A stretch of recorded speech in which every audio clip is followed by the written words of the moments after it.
loss hurts.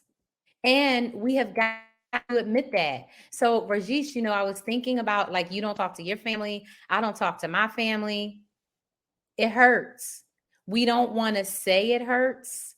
We don't want to admit it hurts. But having empathy for ourselves, I think a big piece of it is being able to say, I am hurt, to say, I am hurting. And I did a TikTok, I think yesterday or the day before, and maybe I did it the day before, but I just posted it yesterday because I'm trying to get better at the posting and, be ready for this new social media team to, do the right thing. But I did a TikTok and I gave some examples about things, and I said, these things are considered losses. And if you've experienced these things hurt.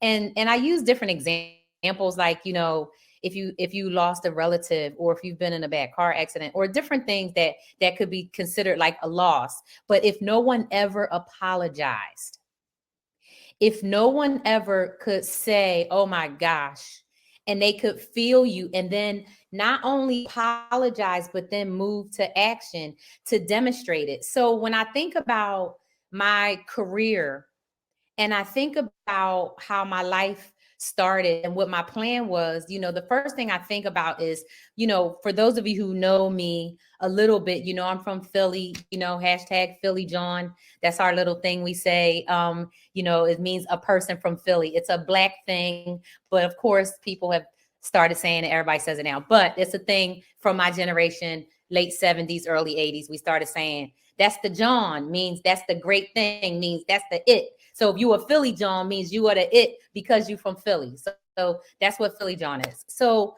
being a Philly John, right? So I grew up in Philly. I went to college in Philly. I went to graduate school in Philly, and I had my career in Philly. But let me tell you when my career started.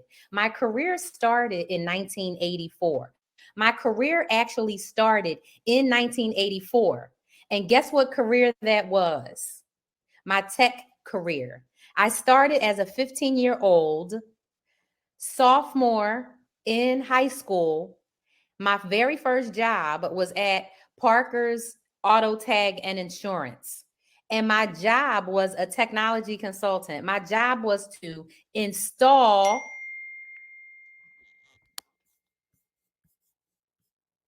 Did something happen with the camera? To install a fax machine. And so because that was my first job, right, to install a fax machine, I started off super early with that ambition around my tech career. And so all the jobs that I had, all the work that I did, I always advised senior leaders, and I always had tech roles. And each job I had, of course, being in tech and being super young, right? I was always the only. And in every opportunity, right? In every job, there was an instance where I either had to advocate for myself or advocate for someone else. Well, fast forward to May of 2020. Fast forward to George Floyd. Fast forward to all of the protests. Fast forward to all of what was happening in corporate America in response to George Floyd, in response to these massive protests. Well, that, after being and spending 30 something years in corporate America, was to the point for me where I could no longer decide, like, I'm just keep on moving from job to job, because every time I speak up, because every time I advocate for myself, because every time I report an incident, for every time I do what the company is telling me, which is, oh, report this incident to HR, or do this, or follow this, or contact the ombudsman, or contact I do all of that. I've been doing all of that. And every time I get then targeted to be removed from my job. But I kept on thinking, that's okay, because eventually I'm going to get the job. I'm going to get the job that they're going to see who I am. I'm going to shut my mouth no matter how bad it gets. I'm going to keep my damn mouth shut. I'm going to make my paper so I can get the jobs that I want. Well, in my last corporate position, I can't tell you how many times I got called to ask for my advice and support and help to respond to things. And after I realized in 2020, after George Floyd, that corporate America wasn't going to do anything, after I did the one thing that you do not do in corporate America if you want to keep your job, I knew absolutely that I was not going to be able to keep my job. But because it was who I am, because I could not even stand to be in the presence of people who had no empathy, because every day my heart was hurting. Every day I could see George, even though I never watched the video, I could feel him crying for his mama. And he looked like one of my uncles. He looked like one of my cousins. He looked like somebody in my family. And so for me, I had to do the ultimate. And I risked a career that I had wanted for so long in Silicon Valley, because I knew that once I said what I said to whom I said it, that I was going to have to be out. But I realized that this was the work of my life.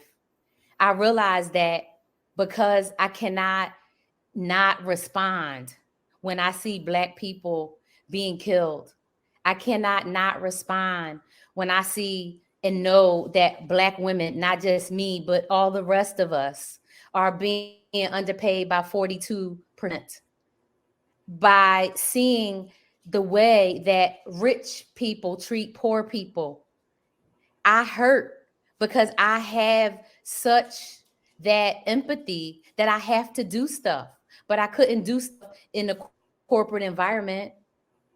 I had to say, okay, well, I can't live like this no more. So I had to figure it out. So in 2020, I was like, okay, I wrote a book all about my experience. That book is called Dump DEI. It's going to come out on the anniversary of the Equal Pay Act. But I wrote that book in like 7 days after the summer of George Floyd, when I realized that corporations were never going to do anything. But I had to do something myself. Thank you, Vonda. Vonda and I have talked about what it's cost her. And I think for those of you who are doing this work, it costs Black people every day to stand up for themselves. It costs Black people every day, brown people, Asian people, gay people. Depending on where you sit in the minority, it will cost you something.